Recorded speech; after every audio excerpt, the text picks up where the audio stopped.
Tracey, I wonder if I could turn to you and ask you from your perspective to say a little bit about grief education and, why would it be beneficial to do this?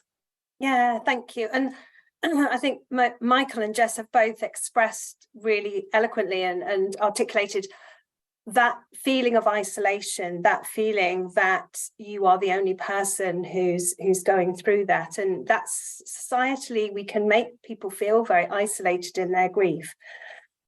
Generally, because people don't find it easy to know what to say. And as Jess said, they then therefore don't want to say anything at all. And the education, the training that we've done with lots of education professionals, they have this fear that they're going to say the wrong thing, and they worry that they're going to say the wrong thing, which means they say nothing. And as you said, that's what bereaved young people tell us at Child Bereavement UK, that they tell us all the time that that's the worst thing that people can do, really, that lack of acknowledgement.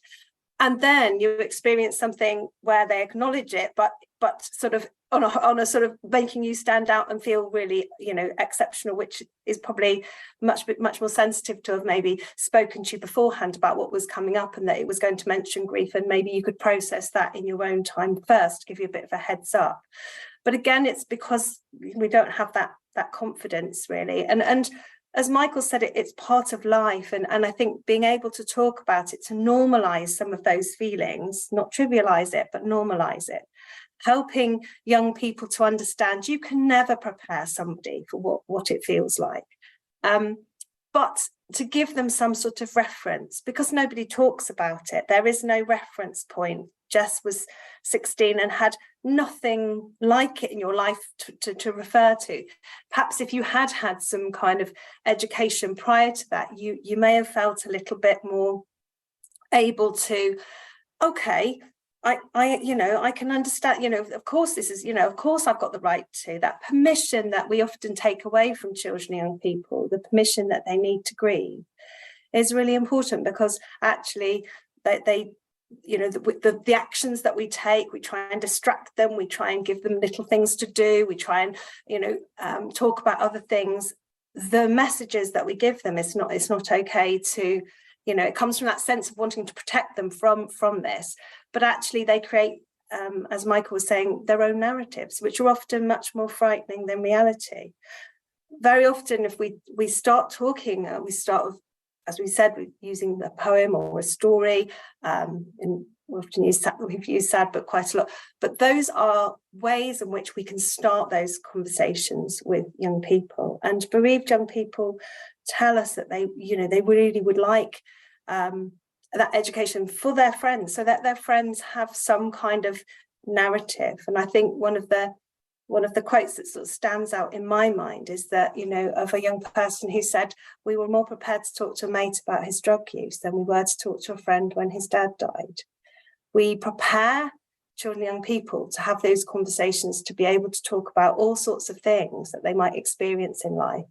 But the one thing we're not confident to talk to them about is the one thing that they probably are going to experience, and we hope that they will be when they're older, and perhaps give them that place to talk about it. And even if you haven't experienced bereavement, maybe explore some of the fears and the worries and the concerns that you might have about death and about what that might feel like, because there's a ripple effect, isn't there? I'm sure some of Jess's friends probably felt a little bit anxious about their own, family members and starting to, but where would they go to with those concerns, and not really knowing how to. It wasn't that they didn't want to engage with conversation, probably just didn't have the vocabulary to do so.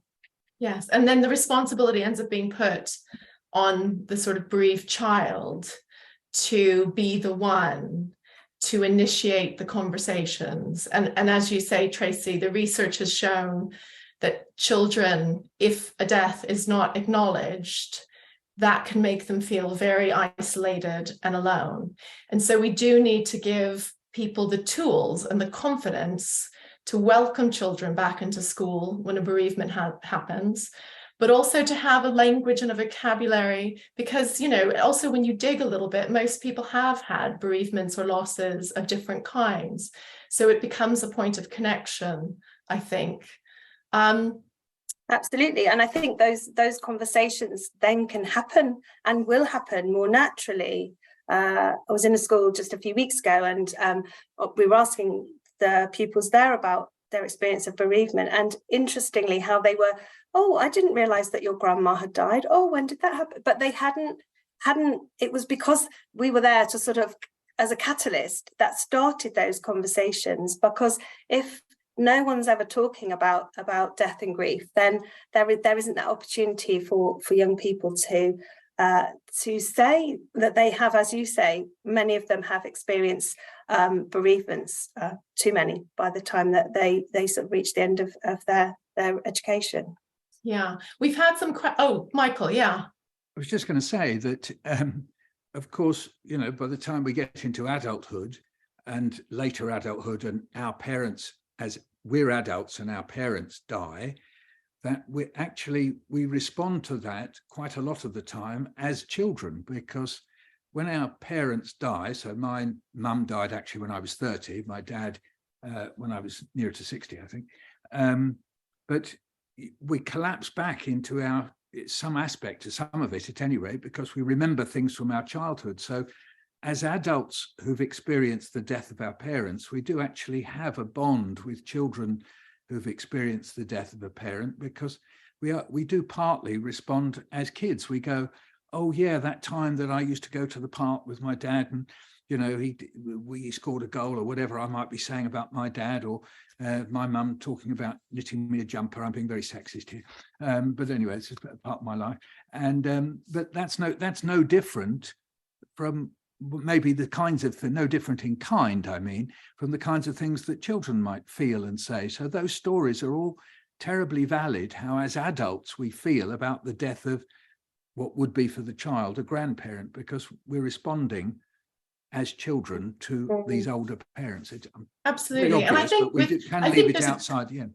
I think there's a sort of wider thing with, this is going on a slight tangent, but with grief education and death, which is just also teaching about compassion and empathy and kindness, that actually, you know, talking children through some of the feelings and how to support people and being sensitive. And, you know, in some ways, this is a helpful approach. It's sort of tools of life that you take with you when you have other sensitive topics. You know, don't be terrified. Don't simply say nothing. Speak carefully, ask questions, you know, ask the person what they would like to do. But again, you know, I think introducing grief education would have a bigger benefit than just, you know, these topics.